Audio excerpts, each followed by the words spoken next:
Hey guys, today we have the Vortex Amg U1 Gen 2. This little bad boy right here is roughly about 4 inches long. It's also roughly about 2.7 inches high, so it's relatively large in general. This tactical little mailbox right here has roughly about 100 MOA's worth of windage and elevation adjustment, and its adjustments are going to be in half MOA increments, which makes it very, very accurate for what it is. The reticle itself is going to be 1 MOA for the dot and roughly about 65 MOA for the ring. It's also going to come with a little tiny triangle on the bottom for closer ranges. These things are meant to be zeroed at 100 yards, not necessarily the 50-yard zeros or anything, but you can do whatever you want with these little bad boys.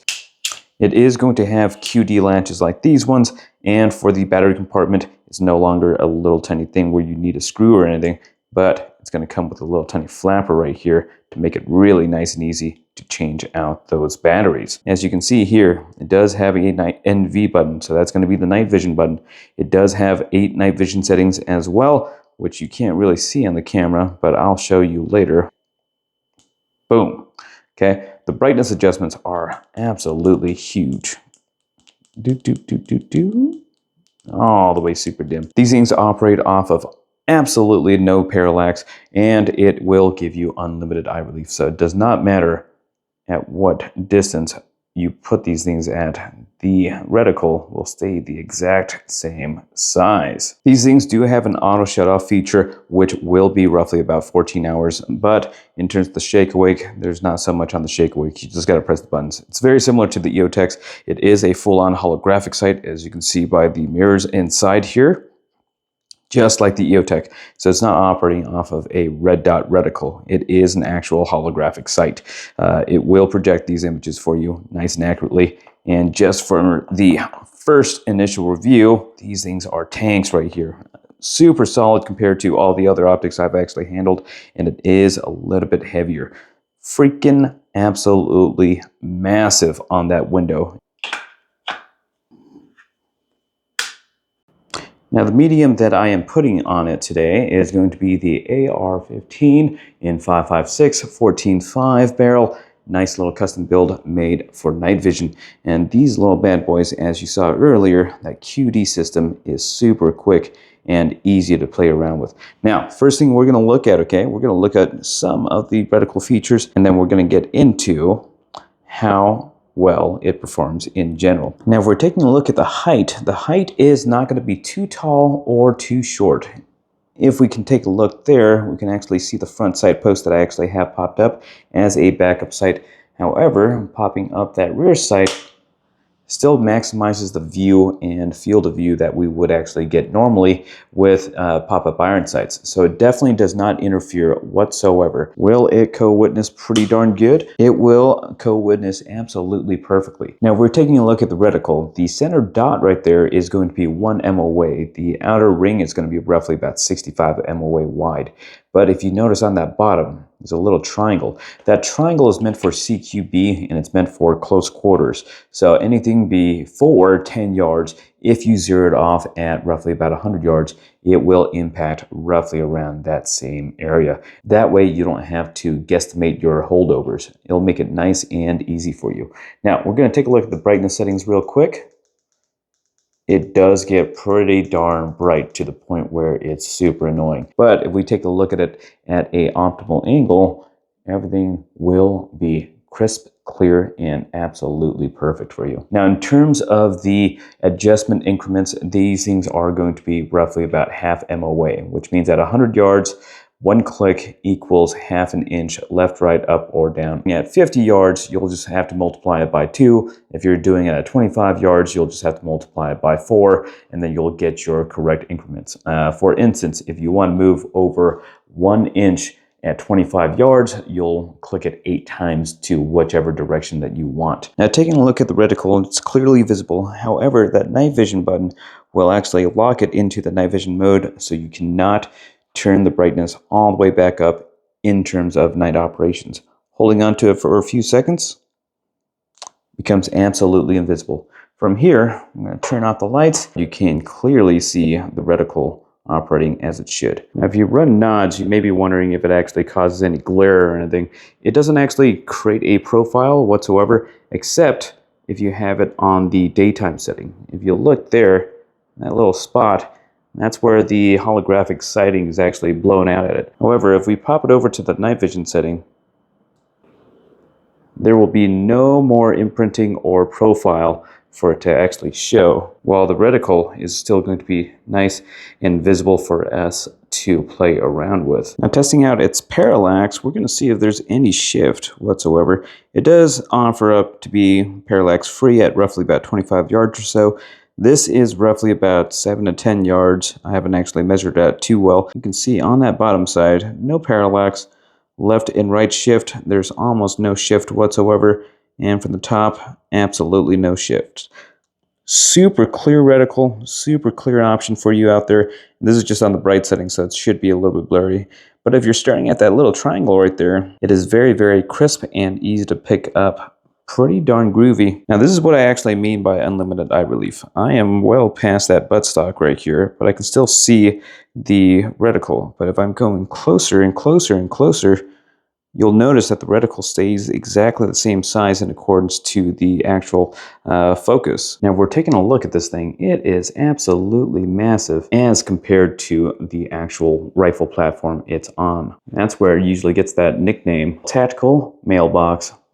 Now, the only thing we have to do left is zero it up, test it out, and see how it actually performs on the range.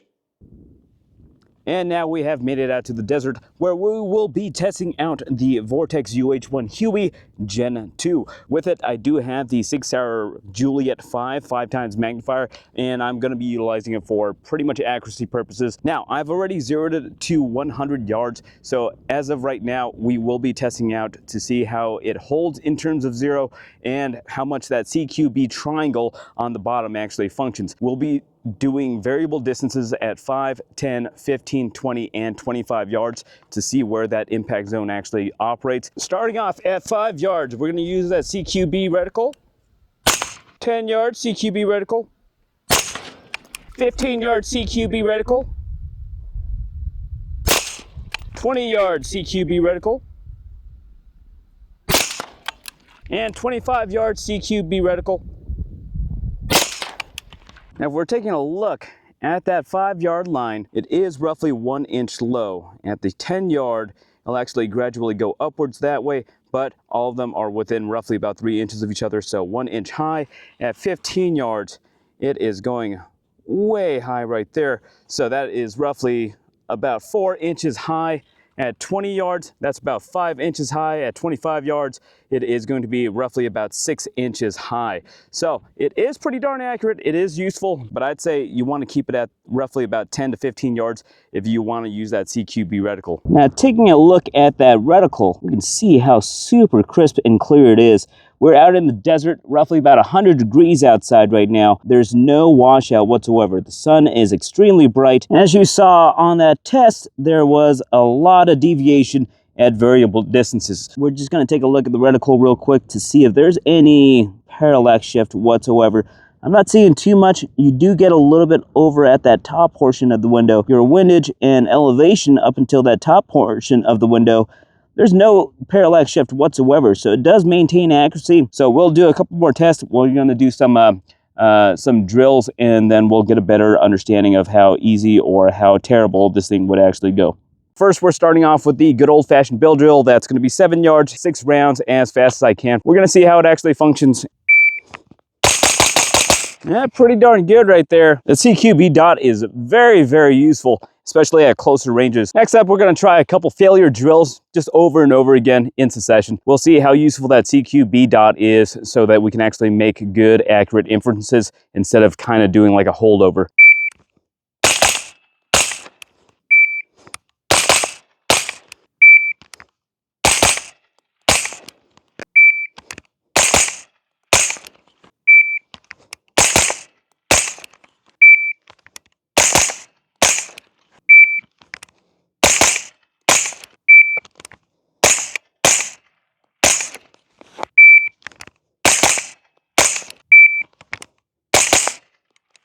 Damn, that CQB dot just makes it so darn easy to do that failure drill. If we're taking a look here, all I did was just throw that whole entire 65 MOA dot somewhere in that center right there, shot 2 rounds real quick, but that CQB dot, every single time at roughly about 7 yards, it made aiming so much easier for me. All I did was just throw it up there, and then it was on the money every single time. It's actually pretty darn quick. I'm pleasantly surprised by that CQB dot and how clear that thing is and how easy it is to actually operate. And at this point, we're just gonna screw around with it a little bit. This thing is absolutely massive, so I'm gonna see if there's gonna be any snag or anything like that. I do a couple different reload drills to see how it actually functions.